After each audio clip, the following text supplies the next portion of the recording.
皆さんこんにちは。このビデオでは SONOS Arc Ultra のハードリセット方法をお見せします。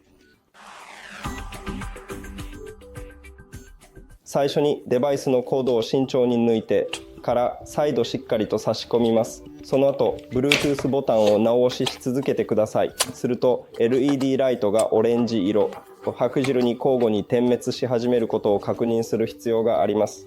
これによりデバイスが正しくペアリングも胴に入ったことが分かります。さあ行きましょう。今 LED ライトがリス色になるまで待ちましょう。